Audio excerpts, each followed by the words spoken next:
আমি ক্লান্ত প্রাণ এক, চারিদিকে জীবনের সমুদ্র সফেন। আমারে দুদণ্ড শান্তি দিয়েছিল নাটোরের বনলতা সেন।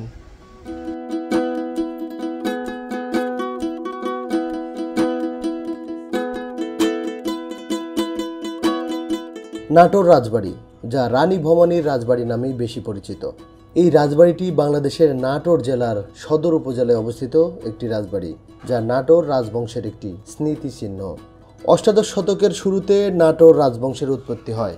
1706 সালে পরগনা বানগাছির জমিদার গণেশ রায় ও ভবানীচরণ চৌধুরী রাজস্ব প্রদানে ব্যর্থ হয়ে চাকরিচ্যুত হন। দেওয়ান রঘুনন্দন চৌধুরী জমিদারিটি তার ভাই রামজীবনের নামে বন্দোবস্ত নেন। এভাবেই নাটোর রাজবংশের পত্তন হয়। রাজা রামজীবন চৌধুরী নাটোর রাজবংশের প্রথম রাজা হিসেবে প্রতিষ্ঠা লাভ করেন 1706 সালে, মতান্তরে 1710 সালে। 1734 সালে তিনি মারা যান। 1730 সালে রানী ভবানীর সাথে রাজা রামজীবনের দত্তক পুত্র রামকান্তের বিয়ে হয়। রাজা রামজীবনের মৃত্যুর পরে রামকান্ত নাটোরের রাজা হন। 1748 সালে রাজা রামকান্তের মৃত্যুর পরে নবাব আলীবর্দী খাঁ রানী ভবানীর উপর জমিদারি পরিচালনার দায়িত্ব অর্পণ করেন। রানী ভবানীর রাজত্বকালে তার জমিদারি বর্তমানে রাজশাহী, পাবনা, বগুড়া, কুষ্টিয়া, যশোর, রংপুর, পশ্চিমবঙ্গের মুর্শিদাবাদ, বীরভূম ও মালদহ জেলা পর্যন্ত বিস্তৃত ছিল। বিশাল জমিদারির রাজধানী নিজ জন্মভূমিতে স্থাপনের নিমিত্তে রঘুনন্দন, রামজীবন ও পণ্ডিতবর্গ তৎকালীন ভাতঝাড়ার বিলকে নির্বাচন করেন। ভাতঝাড়ার বিল ছিল পুঠিয়া রাজা দর্পনারায়ণের সম্পত্তি। এজন্য রঘুনন্দন ও রামজীবন রাজা দর্পনারায়ণের নিকটে বিলটি রায়তি সত্ত্বে পত্তনির আবেদন করেন। নতুন রাজাকে রাজা দর্পনারায়ণ জমিটি ব্রহ্মোত্তর দান করেন। রামজীবন বিলে দিঘি, পুকুর ও চৌকি খনন করে সমতল করেন এবং রাজবাড়ি স্থাপন করেন। এলাকাটির নামকরণ করেন নাট্যপুর। 1706 থেকে 1710 সালে নাটোরের রাজবাড়ি নির্মিত হয়েছিল। রঘুনন্দন বড়নগরে বা মুর্শিদাবাদে থাকতেন। রাজবাড়ির মোট আয়তন 120 একর। ছোট বড় 8টি ভবন আছে, 2টি গভীর পুকুর ও 5টি ছোট পুকুর আছে। রাজবাড়ি বেষ্টন করে আছে 2 স্তরের বেড় চৌকি।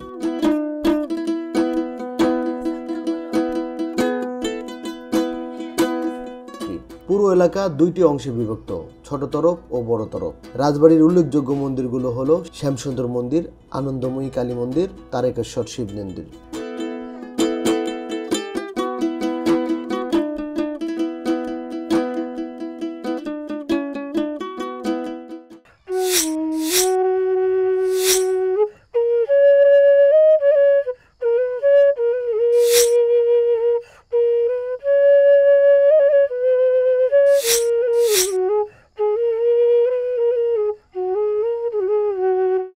ঢাকা থেকে সড়ক ও রেলপথে নাটোর যাওয়া যায়।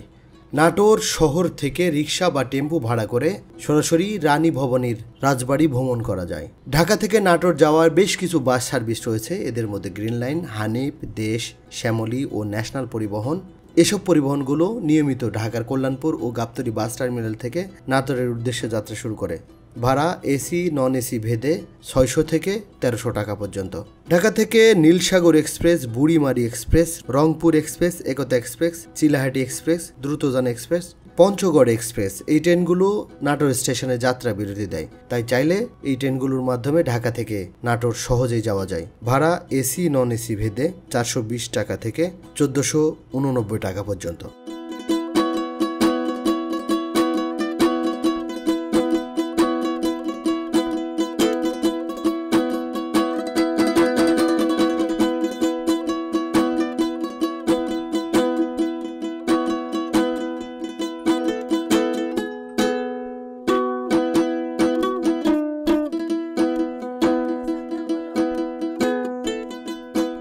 কেউ যদি বিশাল আকারে কোনো পিকনিক করতে চায়, স্কুল কলেজ বা যে কোনো প্রতিষ্ঠান থেকে, তাদের বিভিন্ন ভবনে বিভিন্ন এরিয়াতে বিভিন্ন প্রাইজ এখানে দেওয়া রয়েছে।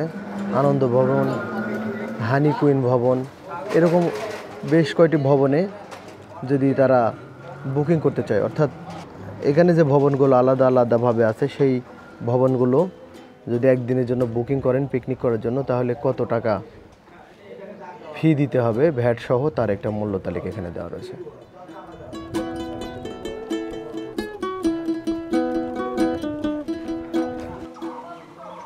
নাটোরের রানী ভবানী রাজভবনে প্রবেশের সাথে সাথে বাম পাশে একটি বাগান দেখা যাচ্ছে, তবে এই বাগানের ভিতরে প্রবেশ নিষেধ, যার কারণে আমি নিজেও প্রবেশ করতে পারছি না।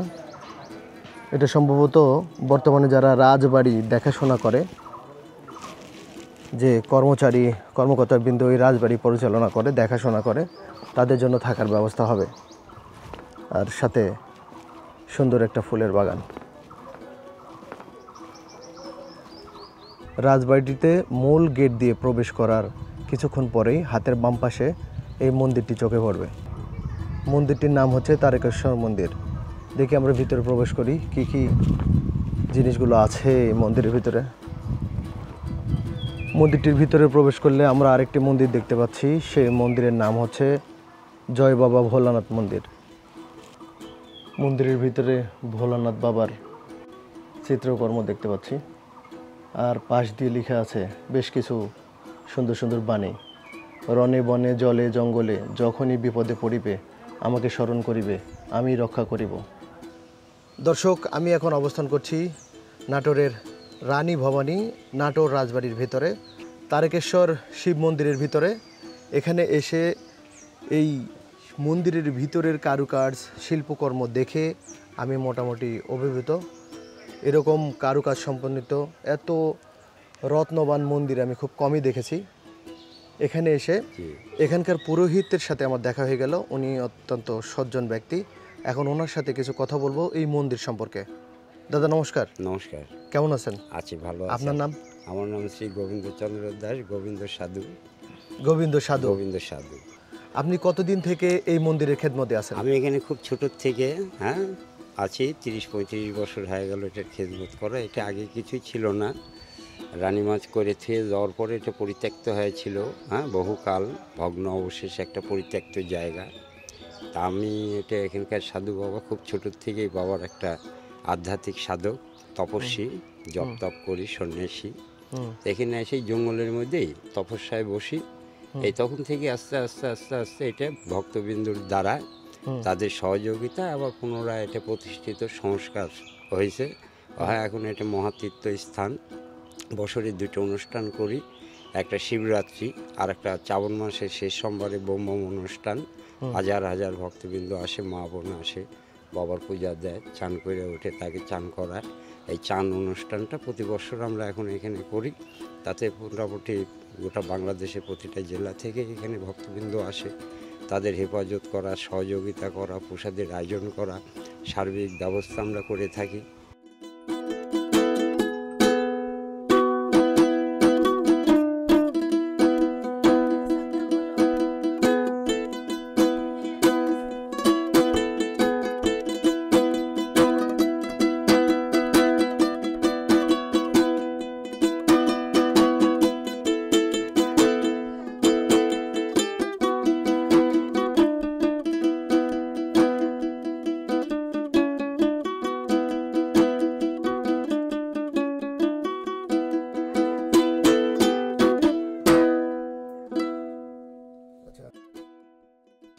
নাটোর রাজবাড়ির যেই মূল রাজপ্রসাদটা, যেটাকে বড় তরফ রাজপ্রসাদ বলা হয়, এটি সেই মূল রাজপ্রসাদ, যেটাকে দেখেই আমরা বলে থাকি নাটোর রাজবাড়ি।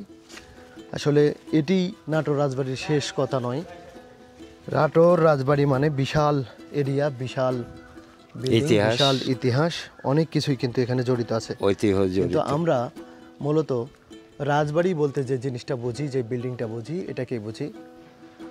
আমরা রাজপ্রসাদের শুধু কারুকাজটা একটু দেখাতে চাই, সেই আমলের কৃতকর্ম যে এত নৈপুণ্য এবং শিল্পকর্ম দেখানো যেত, এটা কিন্তু আমরা এখন ছাড়া বুঝতে পারছি না। আমরা এখনও যদি এই আধুনিক যুগেও যদি এই ধরনের কোনো বিল্ডিং বা স্ট্রাকচার করতে চাই, তাহলে আমরা হিমশিম খেয়ে যাব।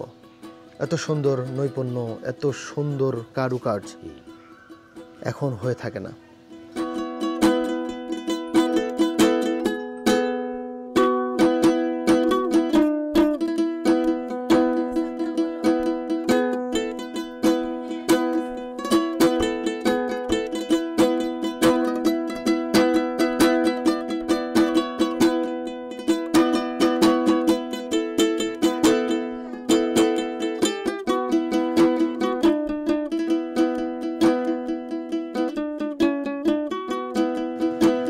রাজবাড়ির যে নিচে যে মার্বেল পাথরের মেঝেটা সাদা এবং কালোর মিশ্রণে অসম্ভব সুন্দর।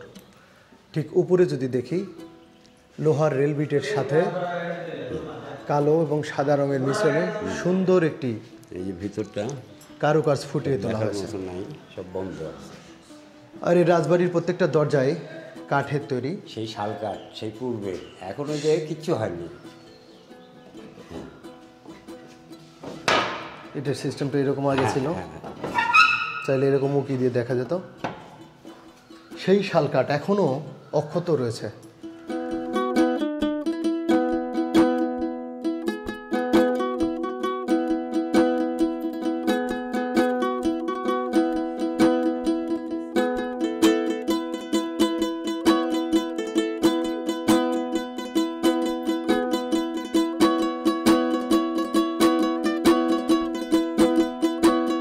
পিছন সাইড, পিছন সাইড একদম একবারে পিছন।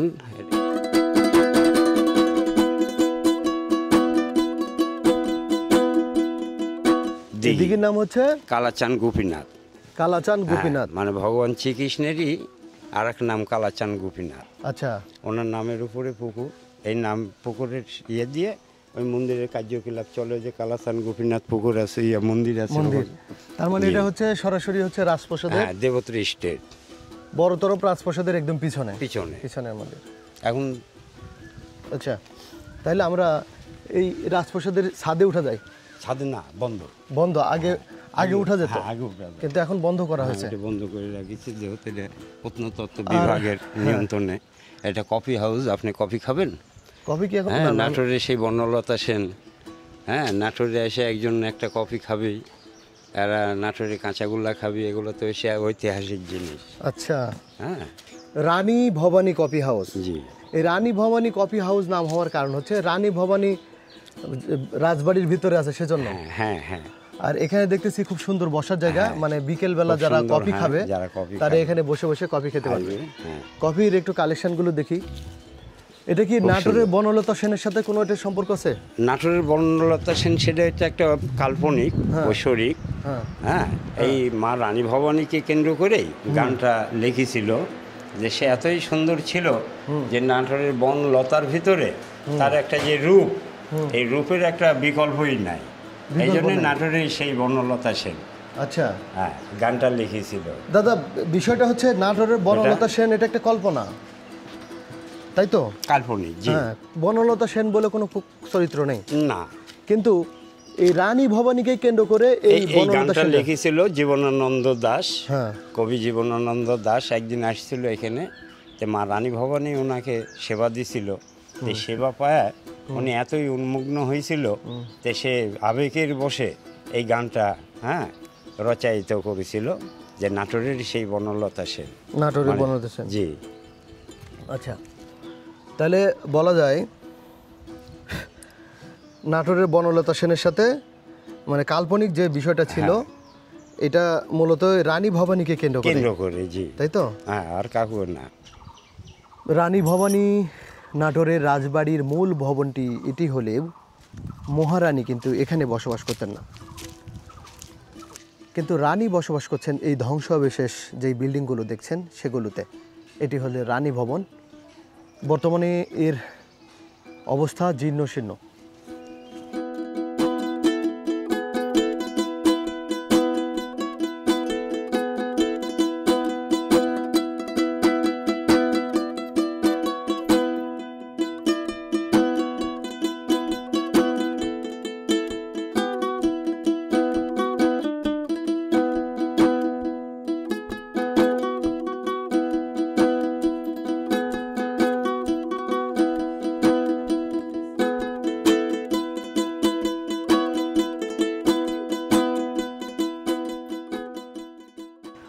এটা মূলত রানী ভবন ছিল, জি, আর রানী ভবনের অন্দরমহল বলা যায় এটা, তাই তো?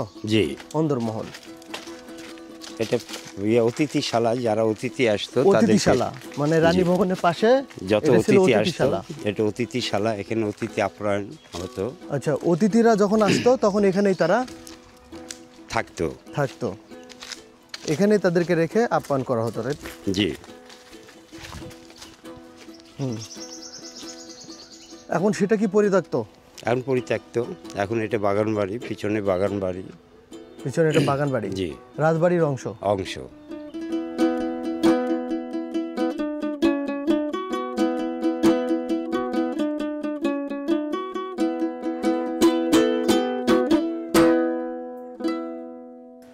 এই মন্দিরকে চতুষ্কোণ মন্দির বলার একটা বিশেষ কারণ হচ্ছে এই যে আয়তাকার যে জায়গাটা আমরা দেখতে পাচ্ছি, সেই আয়তাকার জায়গার 4 কোণে 4টা মন্দির, চারদিকে 4টা মন্দির থাকার কারণে এটাকে বলা হচ্ছে চতুষ্কোণ মন্দির। এই শিবলিঙ্গ 4টা ছিল। মন্দিরই শিব মন্দির ছিল।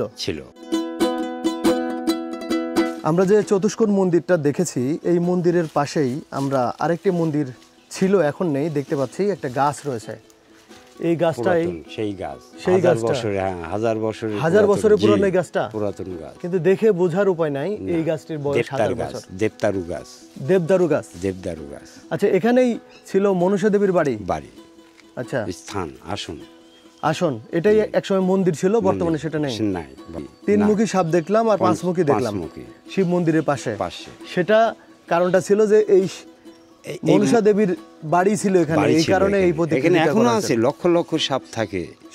হ্যাঁ, এখন অনেকেই দর্শন করে, মুসালা সাপ 7 হাত 8 হাত লম্বা সব। এবারে এই যে ঝোপঝাড় আছে এর মধ্যেই থাকতে পারে, এর মধ্যেই সব থাকে, কিন্তু সেটা আমরা তো আর বাড়ায়, সবসময় বাড়ায় না, হঠাৎ চোখে পড়ে ভক্তদের, তবে কোনো ক্ষতি করে না, কারো কোনোদিন ক্ষতি করেনি। এটা হচ্ছে মনসা মন্দিরের মূল জায়গাটা।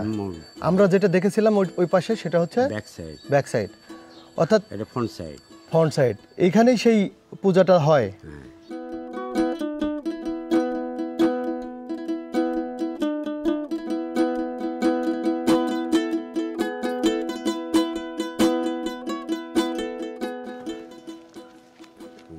সাধারণ মানুষ বাস করে ওখানে, এই যে সব জেলা প্রশাসন। সাধারণ মানুষ বলতে যারা ভূমিহীন বলতে গেলে পরে বলা যাবে না, বাইরে বাড়িঘর কারো আছে কারো নাই, ভূমিহীনও। হ্যাঁ, এরা সব জেলা প্রশাসকের আন্ডারে থাকে। এটা পুরোটাই জেলা প্রশাসকের আন্ডারে। তাহলে এই পাশে যেটা আছে সেটা হলো বাড়িঘর। তাহলে এই মন্দিরে প্রবেশের জায়গা তো নাই? না, ওটা ভিতর দিয়ে, পিছন দিয়ে, ওদের পিছন দিয়ে আছে। হ্যাঁ, এগুলো সব ফ্যামিলি বাস করে, সাধারণ মানুষ, তার মানে পরিবার নিয়ে বাস করে সব। তো এক কথায় যদি বলতে চাই, যারা এখানে বসবাস করছে, তারা রাজবাড়িতেই বসবাস করছে। তাদের জমি জিরাত আছে কিনা সেটা বড় কথা না, তারা রাজবাড়িতে বসবাস করছে, এটাই বড় কথা। ইতিহাস ঐতিহ্য সম্পন্ন এই নাটোরের রাজবাড়িতে বসবাস করার সৌভাগ্যটাও কিন্তু ওদের ঈশ্বর দিয়েছে। হয়তো কিছু থাকলে আসতে পারতো না, কিছু নেই, তারপরেই তারা রাজবাড়িতে বসবাস করছে। বিষয়টা কিন্তু একটু দর্শক, এটি হচ্ছে নাটোর রাজবাড়ির মালখানা। মালখানা বলতে বোঝানো হচ্ছে এখানেই রাজা যুদ্ধের বিভিন্ন সরঞ্জাম এবং খাদ্যদ্রব্য, খাজনা থেকে আদায়কৃত ধন সম্পদ, টাকা পয়সা যা ছিল এখানেই সব কিছু মজুদ রাখতেন, যার কারণে এই ভবনটাকে বলা হচ্ছে মালখানা।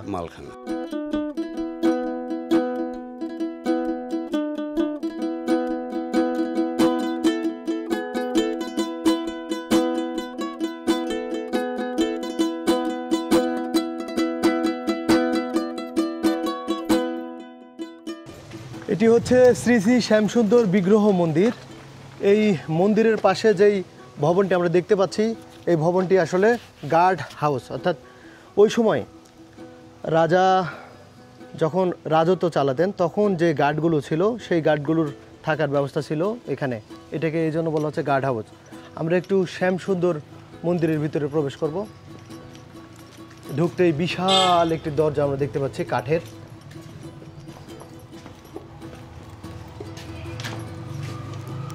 প্রবেশ করলেই আমরা যে মন্দিরটি দেখছি এটাই হচ্ছে শ্যামসুন্দর মন্দির।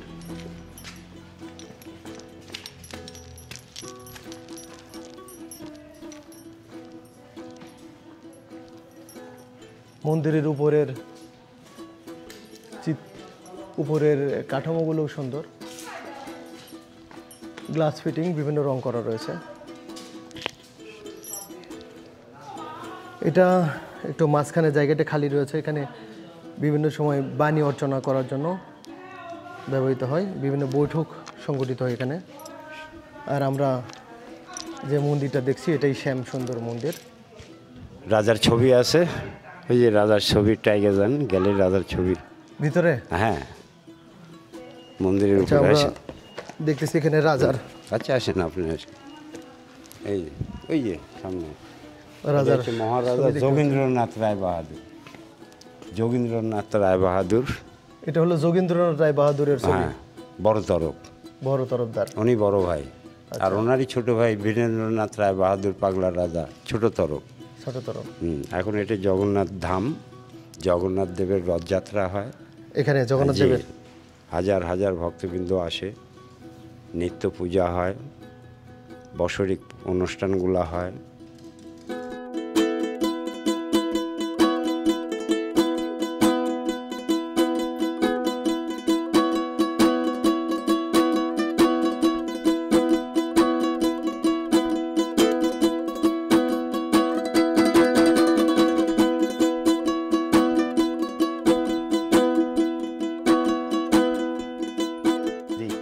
এটাই মনুষ্য মন্দির। হ্যাঁ, এটা সর্বমঙ্গলা কালী মন্দির।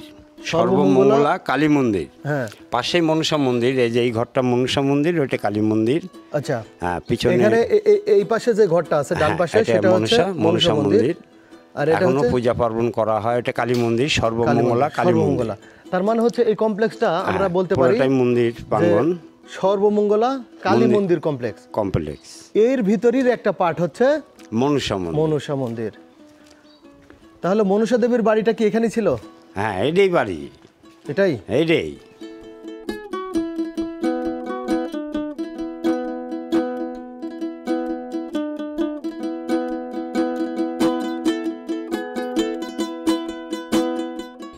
মানে ছোট তরফের। হ্যাঁ, মা খুলে দাও একটু। আর এটা হচ্ছে কালাচান মন্দির, এটাও ছোট তরফদারের হলো। এখনো নিত্য পূজা, দৈনন্দিন পূজা।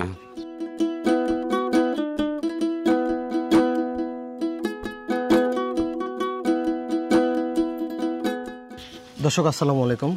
আমি যে ঘাটের সামনে এখন দাঁড়িয়ে, এই ঘাটেই রানী ভবানী গোসল করতেন। এই সিঁড়ি দিয়ে হাঁটতেন, উঠতেন, নামতেন। ভাবা যায় এরকম একজন প্রজা দরদি রানী এই ঘাটে স্নান করতেন, এই সিঁড়ি দিয়ে উঠে রানী মহলে প্রবেশ করতেন। এই সেই ইতিহাস সম্বলিত প্রজা দরদি রানী, রানী ভবানীর গোসলের ঘাট। একটু আপনাদের দেখাই।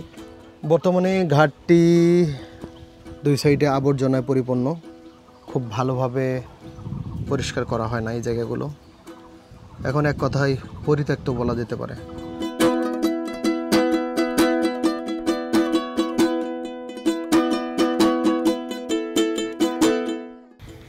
দর্শক, ইতিহাসের সবচেয়ে কলঙ্কময় অধ্যায় ছিল এদেশে ইংরেজদের নীল চাষ।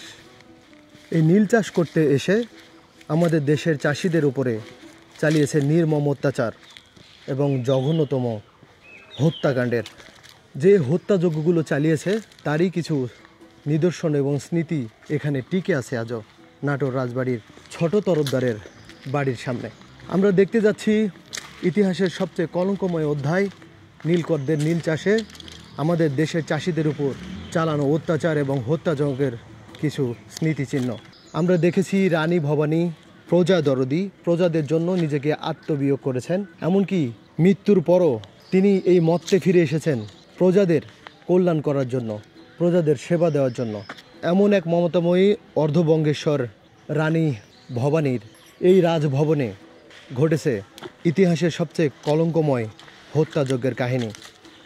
সেই কাহিনীর সাক্ষী হচ্ছে এই সেই ফাঁসির মঞ্চ, যেখানে নীল চাষিদেরকে জোর করে নীল চাষ করতে বাধ্য করা এবং খাজনা দিতে ব্যর্থ হওয়া প্রজাদের উপরে চালিয়েছে নির্মম অত্যাচার এবং সর্বশেষ ফাঁসি দেওয়া হয়েছে এই ফাঁসির মঞ্চে। ভাবা যায় রানী ভবানীর রাজপ্রাসাদের ভিতরে এরকম একটা হত্যাকাণ্ড এবং জঘন্য অধ্যায়ের সৃষ্টি হয়েছিল।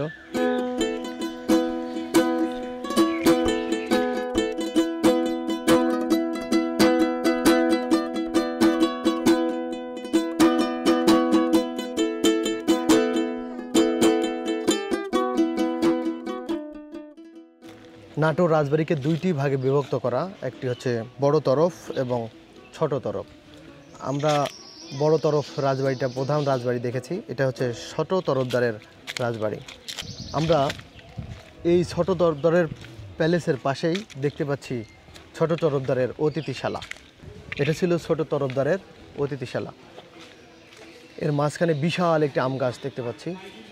এই আম গাছই পুরোপুরি এই এরিয়াটাকে ছায়া প্রদান করছে। ঠিক তার পাশে রয়েছে ফাঁসির মঞ্চ।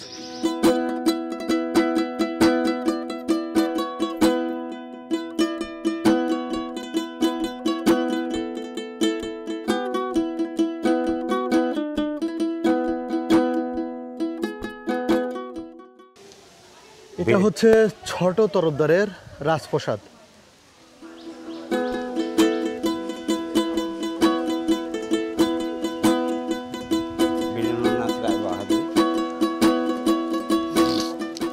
তবে দাদা আমার কাছে মনে হচ্ছে ছোট তরফদারের রাজপ্রাসাদ আর বড় তরফদারের রাজপ্রাসাদের মধ্যে খুব একটা ডিফারেন্স নেই। না, মোটামুটি একই রকম, একই নকশা, একই সব কিছু।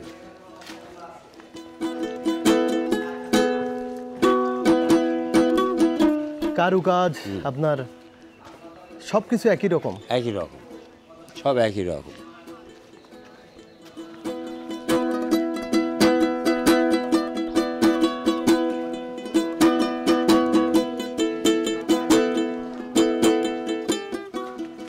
এটা ছিল ঝর্ণা, এখানে ঝর্ণা খাইতো, হ্যাঁ ফোড়া ছিল।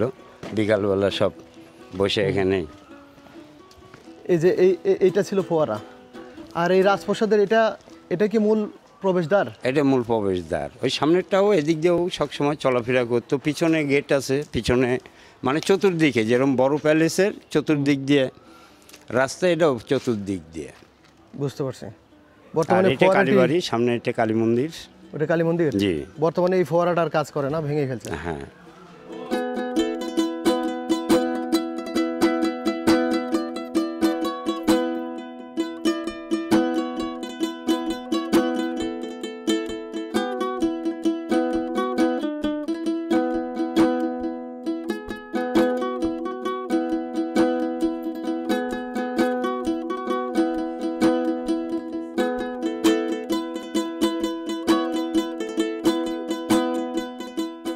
নাটোর রাজবাড়ির কাচারি বাড়ি এটি। এই পুরো স্থাপনা এখন প্রত্নতত্ত্ব অধিদপ্তরের আন্ডারে আছে। এখানে আমরা আরেকটি জিনিস দেখব, যেটা হলো সে সময় যেসব প্রজারা খাজনা দিতে পারতো না বা বিভিন্ন অপরাধের সাথে যুক্ত ছিল, তাদেরকে কোথায় বন্দি করে রাখা হতো। আমরা সেই জেলখানাটি এখানে দেখব। আমরা যদি দেখি ছোট তরফের কাচারি বাড়ি এটা বলা হয়। আমরা জানি যে নাটোর রাজবাড়িকে দুইটি তরফে ভাগ করা হয়েছে, ছোট তরফ বড় তরফ। মানে রাজার ছোট ছেলের জমিদারি এবং রাজার বড় ছেলের জমিদারি। আমরা যে কাছারি বাড়িটা দেখছি এটা অবশ্যই ঝুঁকিপূর্ণ। এখানে প্রবেশ করা, অবস্থান করা খুবই ঝুঁকিপূর্ণ, কারণ এই বিল্ডিংগুলো ভঙ্গুর অবস্থায়। ছাদ থেকে যে কোনো মুহূর্তে ভেঙে কিছু একটা পড়তে পারে মাথার উপরে। পড়লে এখানে বিশাল জখমের অবস্থা হতে পারে। সেজন্য এখানে যদি আপনারা আসেন তাহলে একটু সাবধানে দেখে শুনে আসবেন, উপরের দিকে তাকাবেন, দেখবেন কি অবস্থা, তারপরে আস্তে আস্তে এখানে দেখবেন।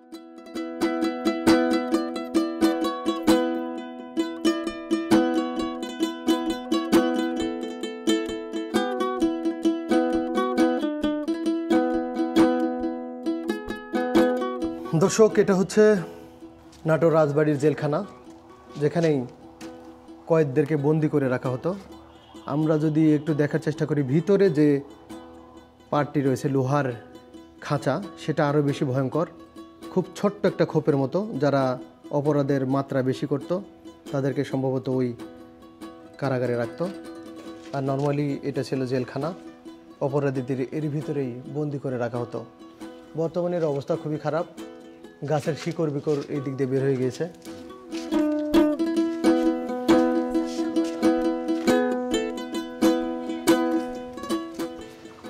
দর্শক, আমার সামনে যে স্থাপনাটি দেখছি এটাকে বলা হচ্ছে হানি কুইন ভবন। এই হানি কুইনের মানে হচ্ছে রাজাদের আমলে যখন বিভিন্ন নাটক মঞ্চস্থ করার জন্য, নাচ করার জন্য যেসব নর্তকীরা আসতো, তাদের থাকার ব্যবস্থা ছিল এখানে। তাদেরকে তখন হানি কুইন বলা হতো, যার কারণে এই ভবনটির নাম বলা হয়েছে হানি কুইন ভবন। এই হানি কুইন ভবনের পাশেই গড়ে তোলা হয়েছে মুক্ত মঞ্চ। এটি এখন নাটোর রাজবাড়ির ভিতরে একটি মুক্ত মঞ্চ। এটি ছোট তরফ এবং বড় তরফের মাঝখানে একটি জায়গা।